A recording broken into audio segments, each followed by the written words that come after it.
Thanks, everyone. It's so nice to be here at the fair. A wonderful day, absolutely perfect. And we got a great panel coming up with some of our young representatives to talk about how to get engaged in politics and how to be involved and live your values and work on some of the DFL principles that are so important to this country right now. We have two great representatives of the future of the party here, future of politics in Minnesota. We have the first daughter of Minneapolis, Grace Ryback, here right in the front row. I think I'll embarrass her. But then I'll really embarrass the first daughter of St. Paul, who's hiding in the corner, my daughter, Molly Coleman. So some of you may have seen an article a couple of months ago about the two of them were living across the street from each other in New York just by accident. And I think people were like so surprised that two politicians' daughters weren't on the paper for getting in trouble.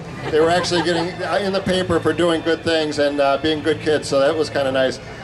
It is important that we get young people involved in the party. It's important that we get a chance to come out to the fair and talk about the values that we hold as DFLers, about fairness and equity, about looking at the long-term future of our society and our state and our nation. These are really challenging times. We have folks that, quite frankly, are hell-bent on taking the country off the cliff. They were willing to risk economic crisis, if not economic collapse, by holding on to the fight against the debt ceiling increase, not because we all want more debt, but because it was necessary for our economy to go strong. We had people that were willing to shut down the state of Minnesota, put thousands and thousands of Minnesotans out of work to hold on to just the most core radical principles. These are not moderate values, these are not conservative values, these are extreme values that we're fighting against as DFLers. And so we've got to stand up, we've got to work with our young people, our young representatives, our future leaders, to say let's get up there and let's fight for the things that we hold true as Minnesotans. One of the things I love about the State Fair is that we come around, by the millions. I think last year we had 1.7 million visitors to the State Fair. Some of them are from Wisconsin, but that's okay. We'll let the Wisconsin folks come in.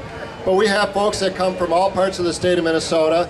We have people that represent the people that are working in agriculture. We have our great friends in labor and their booths across the street. We have average working Minnesotans that are just struggling to make ends meet, to put food on the table, to make their mortgage payments, to put their kids through college. But those things are getting harder and harder and harder because our agenda is being driven to the right, to the extreme right, by people that really don't care about anything other than themselves. I think the hard part is that at some point you just have to say, we as DFLers, if there's one thing that we think about, it is how we all benefit from the actions of each other. How we can all move our country and our society, our state forward by working together. We care not just about our children, but about all the children in this community. We care not just about what we can do today, but about what the implications of our actions today are for the future generations. So we think about things like climate change. We think about how to reduce our carbon footprint. We think about how to protect our rivers and our streams from predatory invaders or other species that don't belong in our rivers and streams. We think about how to keep them clean. If there's nothing else, the thing about the State Fair, it kind of signifies the end of the summer. But a lot of us have spent a lot of time at the lakes over the last few months, and we want those lakes to retain their great quality. We want them to be clean, not just for us, but for future generations. So I think that is one thing that really distinguishes us, and we got to keep on thinking about how do we work today to make things better for the future? How do we spend wisely today to make things more cost-effective in the future? We can say that we're not going to educate our children. We can say that we're not going to invest in the future. But if we don't, it's going to cost us more.